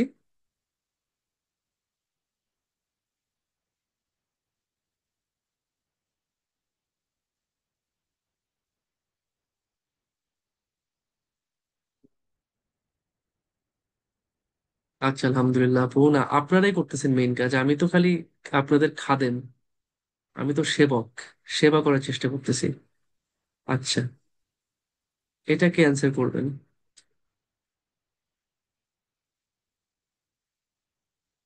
আচ্ছা, ইরিন আক্তার আপু, ইরিন আক্তার আপু, দেখি আপনি বলেন, আপনি কোথায় আছেন? আপনি আনমিউট করে বলেন তো।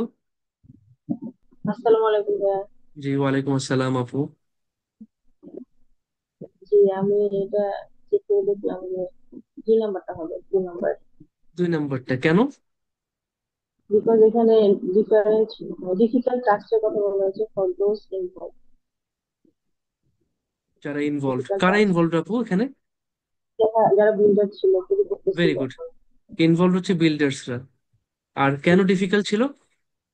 কারণ এটার ওয়েট প্লাস এটার স্ট্রাকচার, যে এক্স্যাক্টলি। জিনিসগুলো ব্যবহার করা হয়েছে, পিলার, এগুলো খুব হেভি। এই সমস্ত জিনিসের জন্য যেটা রাইট, কঠিন ছিল। রাইট। এটার যে বানানোর, আগে বলছে না যে এটা অনেক বিল্ডিং প্রসেসটাকে অনেক ডিফারেন্ট স্টেজের ভিতর দিয়ে গেছে। কঠিন ছিল। হ্যাঁ, তার মানে একে তো প্রত্যেকটা জিনিসে কি পাথরগুলোকে নিয়ে নিয়ে বসাইতে হবে না? Weight ছিল। হ্যাঁ, হ্যাঁ, প্রত্যেকটা স্টেপে হচ্ছে পাথর এনে বসানো, এবং সেটা পাথরের ওজন অনেক বেশি, এবং সেটা অনেকগুলো ডিফারেন্ট স্টেজের ভিতর দিয়ে ওই একই পাথর ক্যারি করে নিতে হয়েছে। পুরা কাজটাই কি তাদের জন্য অনেক কঠিন ছিল। ছিল। ওয়েট তো কারোর জন্য সহজ না, ওয়েট মানেই কঠিন, তাই না? এবং বলছে যে কি এটা একটা চ্যালেঞ্জ ছিল। এটা কি আমাকে আরেকটু হেল্প করছে না? আর আমাকে হেল্প করছে যে হ্যাঁ, ওয়েটটা একটা বড় চ্যালেঞ্জ ছিল, যে জিনিসটা চ্যালেঞ্জিং সেটাই ডিফিকাল্ট। ঠিক আছে, আপনার অ্যান্সার ঠিক আছে, সুন্দর। এবার তাহলে পরেরটায় চলে আসি আমরা। ডি, when finally completed, যখন ফাইনালি শেষ হতো, the step pyramid rose 62 meters high, finally শেষ হওয়ার পর স্টেপ পিরামিডটা কতটুকু উঁচু ছিল? 62 মিটার উঁচু। 62 মিটার কেমনে বুঝবো? ধরেন এটা আহ 1 মিটার মানে হচ্ছে 3 ফিট, তাহলে 62 মিটার মানে অলমোস্ট এটা 180 ফিট।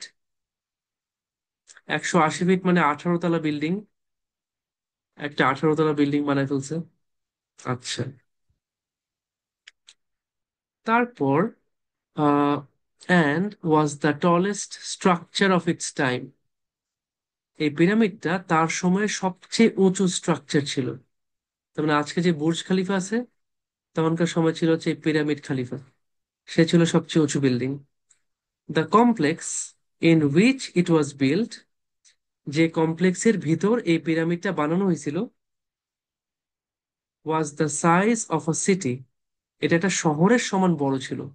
বাবারে বাবা, যে কমপ্লেক্সের ভিতর পিরামিডটা ছিল, সেই কমপ্লেক্সটা একটা শহরের সমান বড় ছিল, size of a city in ancient Egypt, and included a temple, এখানে একটা টেম্পল ছিল, কোর্টইয়ার্ডস, উঠান ছিল, শ্রাইন, শ্রাইন মানে হচ্ছে মাজার, দরগা, আচ্ছা, and living quarters for the priests. এখান থেকে কি কোনোটা অ্যান্সার করতে পারি?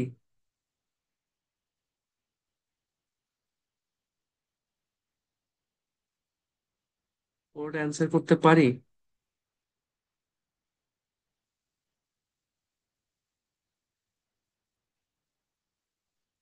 আচ্ছা, দেখি এটা কে করবেন? রানা ভাই করবেন নাকি? রানা ভাই করেন তো। রানা ভাই কোথায় আছেন? আনমিউট করে বলেন তো ভাই।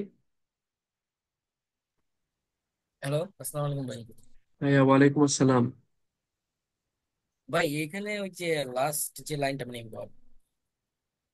সেকশনের আছে যে সেকেন্ড যে লাইনটা, ওখানেই তো বললো যে এটার আউটসাইডে কি কি আছে, যে টেম্পল আছে, কোর্টইয়ার্ডস আছে। তো এটার সাথে প্রপার মিলে হচ্ছে 5 নাম্বারটা, যেখানে এক্সটার্নাল বিল্ডিং এন্ড এরিয়াস এর যে ওভারভিউটা ওটার কথা বলা হয়েছে। ভেরি গুড ভাই। এখানে একটা জিনিস হয়তো আমরা ভুল করি, the complex in which it was build, খেয়াল করেন, একটা কমপ্লেক্স যেটার ভিতর একটা বিল্ডিং হচ্ছে pyramid, in which it was build, pyramid বানাইছে, আরো কি বানাইছে, একটা টেম্পল, হুম। একটা কোর্টইয়ার্ড, একটা শ্রাইন, একটা living quarter for the priest. তার মানে কি পিরামিড ছাড়াও ওই কমপ্লেক্সে আরো অনেকগুলো বিল্ডিং আছে না, আরো জি। এরিয়া আছে না? এক্স্যাক্টলি, তার মানে এই পুরাটা মিলে হচ্ছে সেই পিরামিডের একটা এলাকা, কমপ্লেক্স, পিরামিড কমপ্লেক্স। ঠিক আছে, সুন্দর ভাই, অ্যান্সার ঠিক আছে আপনার। যেটা হচ্ছে overview of the external buildings and areas, পিরামিডের বাইরে যেসব এক্সটার্নাল বিল্ডিং আছে, এরিয়া আছে, সেটা নিয়ে কথা হচ্ছে। ঠিক আছে, ওভারভিউ। আচ্ছা সুন্দর, এবার আমরা তাহলে পরেরটায় চলে যাই।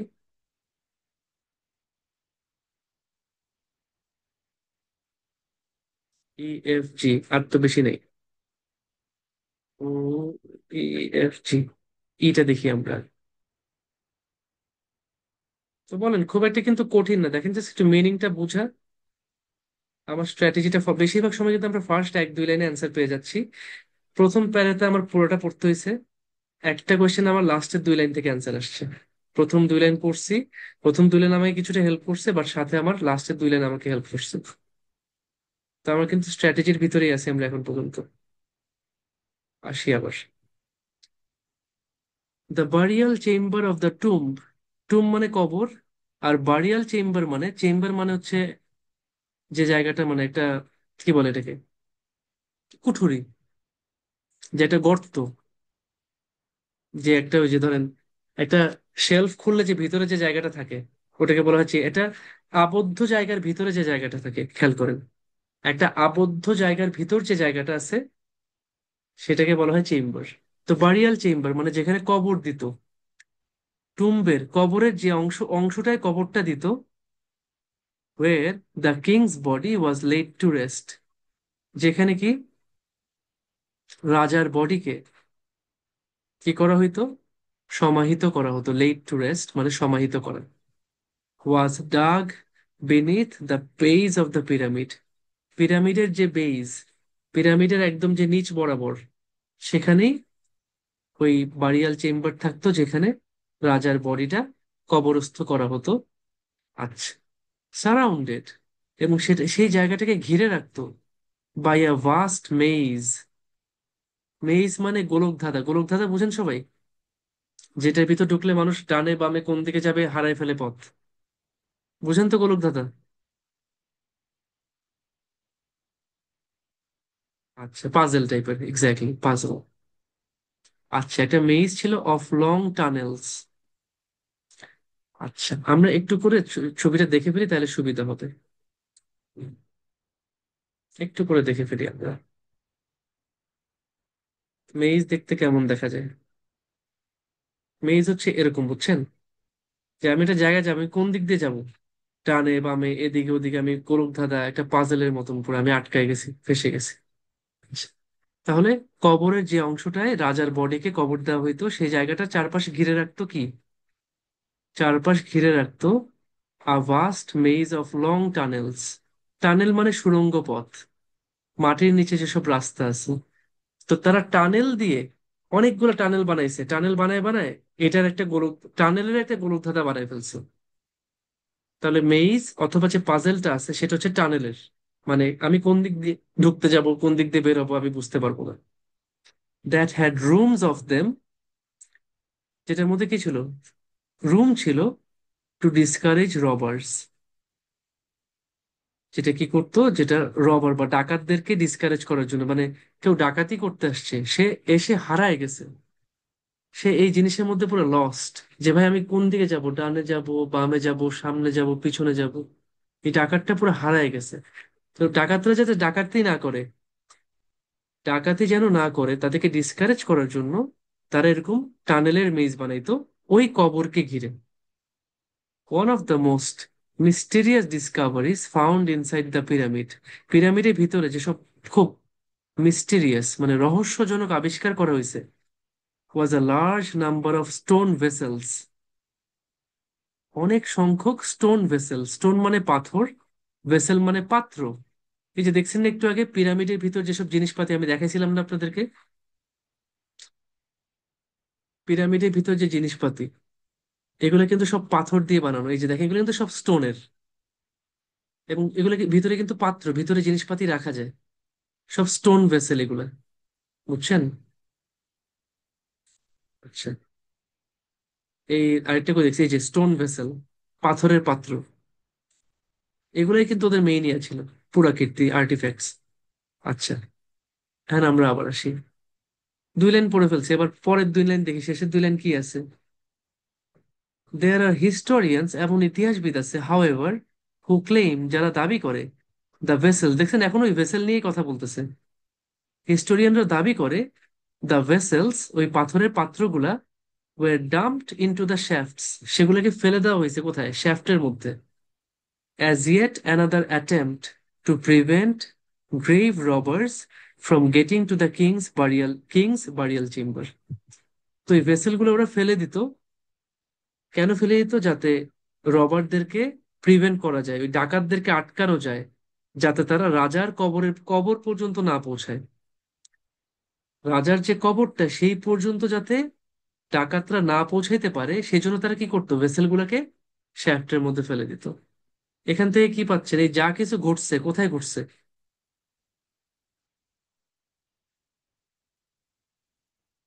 আচ্ছা, আইফোন, আপনি অ্যান্সার করছেন আগে, আপনি আইফোন ভাই, আইফোন ভাই অথবা আইফোন আপু, আপনি একটু আনমিউট করে অ্যান্সার দেন তো।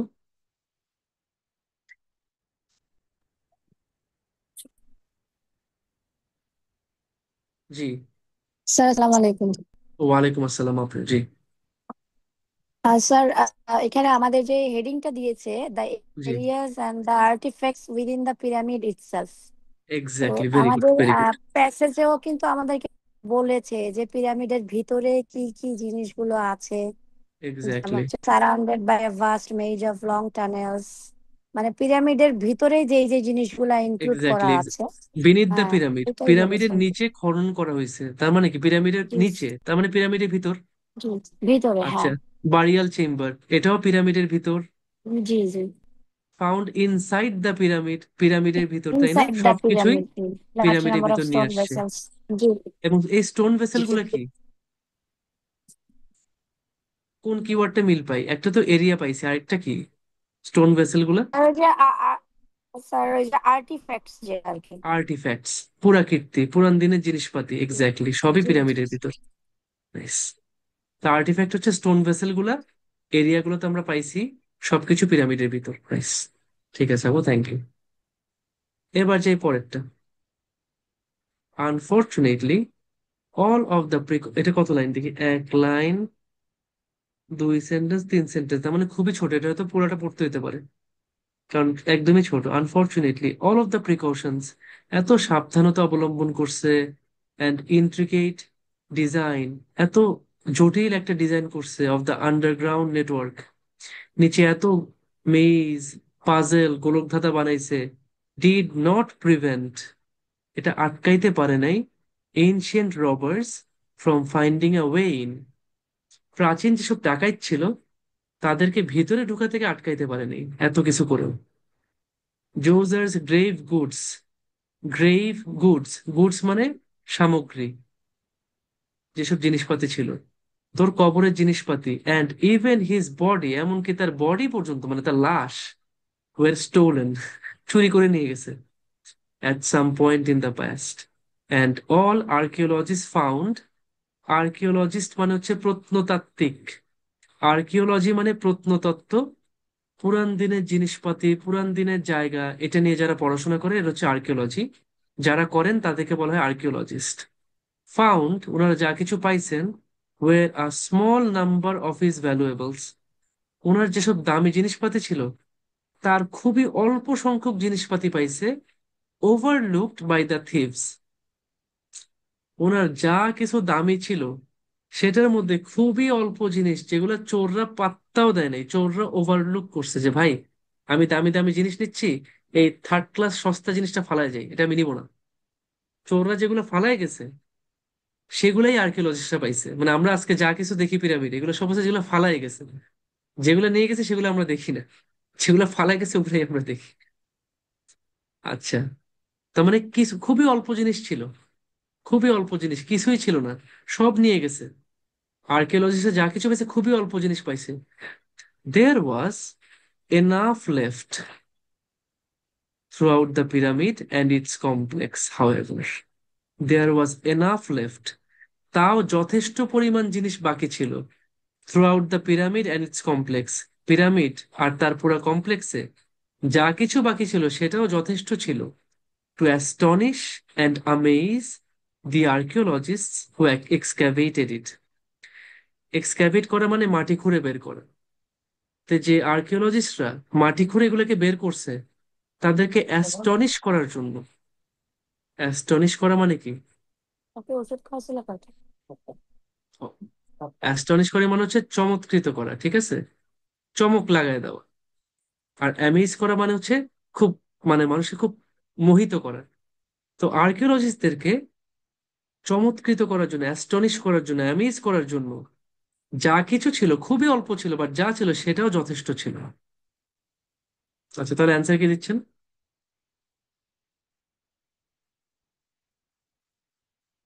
আচ্ছা, ভালো অ্যান্সার দিচ্ছেন মোটামুটি। দেখি জুবাইর ভাই আপনি বলেন, জুবাইর ভাই আপনি বলেন আনমিউট করে। আসসালামু আলাইকুম ভাইয়া, কেমন ভাইয়া আছেন? ওয়ালাইকুম আসসালাম, আলহামদুলিল্লাহ। ভাইয়া আপনি কেমন আছেন? আলহামদুলিল্লাহ ভাই, ভালো। আচ্ছা, ভাইয়া বলেন। যেটা লিস্ট অফ হেডিংস থেকে আমরা যেটা পাই, সরি আমি প্রথমে যদি প্যারাগ্রাফটা বলি, এখানে আমাকে বলছে, এখানে প্যাসেজটাই বলছে যে যে চোররা কিছু জিনিস নিয়ে গিয়েছিল এবং কিছু জিনিস ওরা আবার ফেলে গেছে যেটা কিনা অনেক ভ্যালুয়েবল ছিল। আবার সেটা আবার আর্কিওলজিস্টদের অনেক অ্যাস্টনিশ করছে, আমেজ করছে, যেটা হচ্ছে আমরা 8 নাম্বার লিস্ট অফ হেডিংস থেকে পাই, যে ইনক্রেডিবল এক্সপিরিয়েন্স, যেটা অ্যাস্টনিশ আর আমেজকে রিলেট করে। আর ডিসপাইট ফিউ রিমেইন্স, যেগুলো হচ্ছে চোর নেয় নাই, যেগুলো থেকে গেছে সেটা হচ্ছে ফিউ রিমেইন্স, এই দুটার সাথে ফিউরি মিনস, মোটামুটি। আর ফিউরি মিন কি বেশি ছিল না ভাইয়া কম ছিল? না, কম ছিল, স্মল নাম্বার, এই জন্য হচ্ছে exactly, few. Exactly, small number of is valuable, তার খুব অল্প সংখ্যক জিনিস ছিল বাট সেটাও যথেষ্ট ছিল, এবং সেটা অ্যাস্টনিশিং, খুব অ্যামেজিং একটা এক্সপিরিয়েন্স ছিল। অ্যামেজিং এক্সপিরিয়েন্স, অ্যাস্টনিশিং এক্সপিরিয়েন্স, এটা হচ্ছে ইনক্রেডিবল এক্সপিরিয়েন্স, তাই না? আচ্ছা, আর যেটা হচ্ছে অল্প ছিল সেটা হচ্ছে স্মল নাম্বার অফ ইস ভ্যালুয়েবলস। সুন্দর ভাই, থ্যাংক ইউ ভেরি মাচ। ওকে, এবার ওয়েলকাম। লাস্টেরটা, ইজিপ্টোলজিস্ট মানে হচ্ছে ইজিপ্ট নিয়ে যারা পড়াশোনা করে, Miroslav Verner rights, few monuments, খুব অল্প কিছু স্তম্ভ, hold a place in human history as significant as that of the step pyramid in Saqqara. আচ্ছা, পৃথিবীর ইতিহাসে খুবই অল্প কিছু জায়গা আছে যেটা মানুষের মানে মানব ইতিহাসে এতটা ইম্পর্টেন্ট একটা জায়গা হোল্ড করে, যেমন এই step pyramid in Saqqara. It can be said without exaggeration, কোনো অতিরঞ্জন ছাড়াই এটা বলা যায় দ্যাট, মানে বাড়িয়ে বলা ছাড়াই এটা বলা যায় that this pyramid complex constitutes a milestone. এটা একটা ইম্পর্টেন্ট পদক্ষেপ, এটা মাইলস্টোন ছিল in the evolution of monumental stone architecture. এই যে স্টোন আর্কিটেকচার, পাথর দিয়ে যেসব জিনিস বানাইছে, এই আর্কিটেকচারের পথে একটা খুব, এটা এটা যে শুরু হবে সেটার খুব ইম্পর্টেন্ট মাইলস্টোন ছিল হচ্ছে এই পিরামিডটা। And in the whole world as well as a whole, পুরো পৃথিবীতেও কিন্তু এটা একটা খুব বড় একটা স্টেপ ছিল। The step pyramid was a revolutionary advance in architecture. আর্কিটেকচারের জগতে এটা খুব যুগান্তকারী একটা মানে অ্যাডভান্সমেন্ট ছিল, একটা প্রগতি ছিল, প্রোগ্রেস ছিল। And became the archetype. Archetype মানে হচ্ছে প্রোটোটাইপ, মানে যেটাকে মানুষ কপি করে। আর্কিটাইপ হচ্ছে যে জিনিসটাকে মানুষ কপি করে, prototype, which all the other great pyramid, which all the other great pyramid builders of Egypt would follow. এই স্টেপ পিরামিডটাই একটা আর্কিটাইপে পরিণত হয়েছিল, which all the other great pyramid builders of Egypt would follow, যে পিরামিডটাকে ইজিপ্টের বাকি সব বড় বড় পিরামিড বিল্ডাররা ফলো করছে। তাহলে কোনটা পাচ্ছি?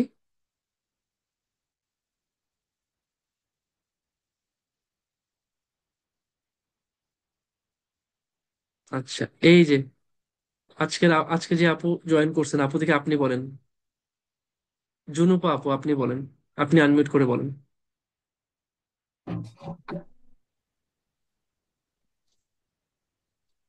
আপু বলেন, অ্যান্সারটা বলেন। আসসালামু আলাইকুম ভাইয়া। ওয়ালাইকুম আসসালাম। জি আপু। আমি যতটুকু বুঝছি আমার মনে হচ্ছে যে 5 নাম্বারটাই অ্যান্সার হবে, কারণ এখানে লাস্টে যে বলছে ফলো করছে না ডিজাইন গুলা, এখানে ওই ফলো লিস্ট অফ ও, হেডিং এ এরকম হ্যাঁ একটা হ্যাঁ, অ্যান্সার আছে যে a pyramid design that others copied. Very good very good. Pyramid design that others copied, যেটা বাকিরা কপি করছিল। হ্যাঁ, পিরামিড ডিজাইন যেটা বাকিরা ফলো করছে মানে কি, কপি করছে, তাই কপি না? করছে। Yes exactly. ইয়েস। যাক যাক, সুন্দর সুন্দর, ঠিক আছে, আলহামদুলিল্লাহ। তো এই হচ্ছে আমাদের হেডিং ম্যাচিং। দেখেন জিনিসটা কিন্তু একটু খালি লেংদি, যেহেতু আমরা জানি নন সিকুয়েন্সিয়াল কোয়েশ্চেন, কোয়েশ্চেনের সিরিয়াল নাই, মানে এই যে অপশন আমি ম্যাচ করতেছি আমি কিন্তু জানি না কোনটা কোথা থেকে আসছে। তাই আমি আমার কাজটাকে যথাসম্ভব সহজ করছি। আমি লাস্ট বার একবার ছোট্ট করে রিভিউ করি। আমি সবার আগে লিস্টের যতগুলো হেডিং আছে প্রত্যেকটা হেডিং একবার পড়ে ফেলবো, পড়ে এখান থেকে আমি কিছু কিওয়ার্ড মার্ক করবো। তারপর আমি একটা একটা করে প্যারাগ্রাফ অথবা সেকশন পড়বো। সেকশন পড়ার ইয়াটা কি, স্ট্র্যাটেজিটা কি, সবার আগে আমি প্রথম 1-2 লাইন, কখনো 1 লাইনে কাজ হবে, কখনো 2 লাইনে আমাকে পড়তে হবে। এটা পড়ে আমি বেশিরভাগ সময় আমি অ্যান্সার পাবো। যদি না পাই তাহলে শেষের 1-2 লাইন আমি আবার পড়ে, সেখানেও আমি মাঝে মাঝে অ্যান্সারটা পেয়ে মানে টপিকটা পেয়ে যাই। সেটার সাথে আমি ক্রস চেক করবো কাকে, মানে আমি যেখানেই টপিকটা ধরতে পারি সেই টপিকটার সাথে আমি এই লিস্টের যে হেডিং গুলো আছে তাদের সাথে আমি চেক করে দেখবো যে কার সাথে ম্যাচ করে। আচ্ছা, থার্ড, কখনো কোটেশন মার্ক থাকতে পারে, যে কোটেশন মার্কের মধ্যে আমার অ্যান্সার থাকতে পারে।